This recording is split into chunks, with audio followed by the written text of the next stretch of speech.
The Warsaw Ghetto Uprising was the largest single revolt by Jews during World War II. Nazi Germany cleared the Jewish quarter of the city with brutal force. Thousands were killed, and anyone who survived was taken to a concentration camp. Several hundred children were smuggled out of the ghetto by the Polish resistance and survived.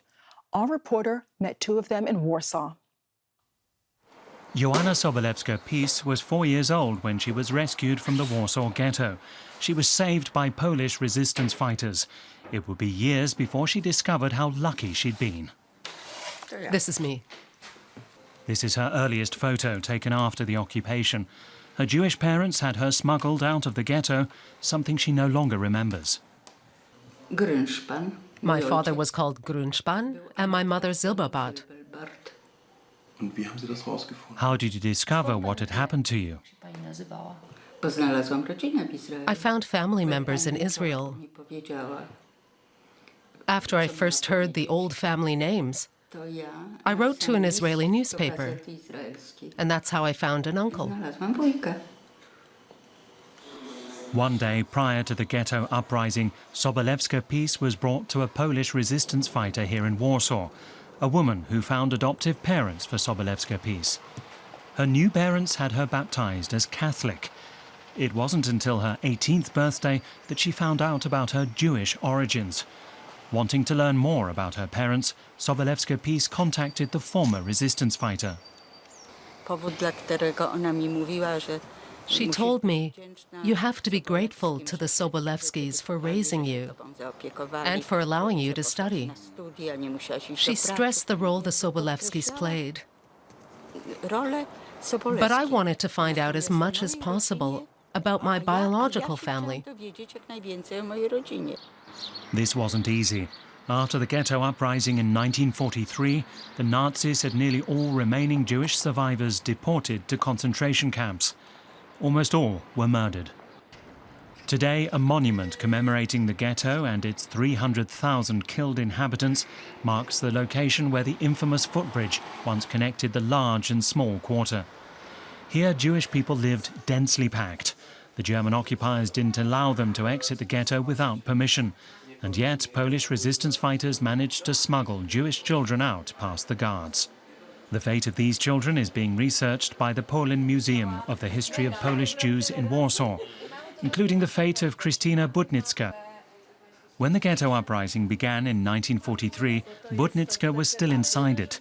She is one of its last surviving witnesses. And where was the bunker in which you hid, Krystyna? It was on the corner of Zamenhofer Street and Mila Street.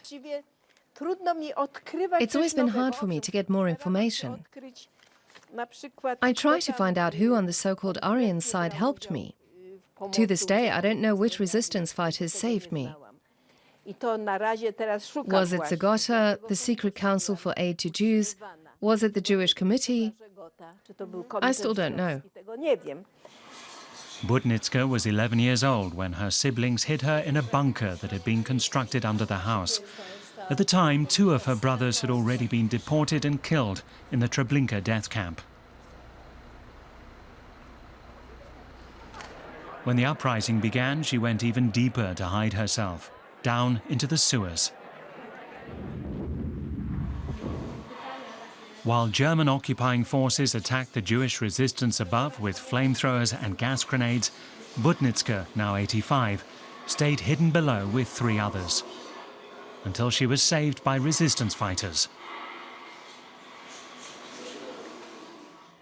We were brought outside through sewage pipes and then put into sacks. Why into sacks? We didn't look human anymore. We were just skin and bones. We had no strength left. We had been underground for 9 months, without light and without contact to the outside world.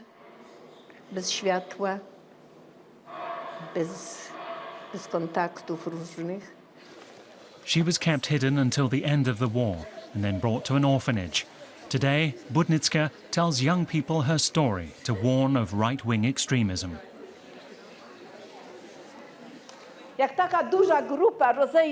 If this big group goes into Warsaw and bears witness to what I've told you, then I don't think anti-Semitism can survive. It's in your hands. I wish you well. Thank you. Krystyna Budnicka and Joanna Sobolewska-Pies are founding members of the Children of the Holocaust Association. They want to share their story about life and death in the Warsaw Ghetto as often as they can.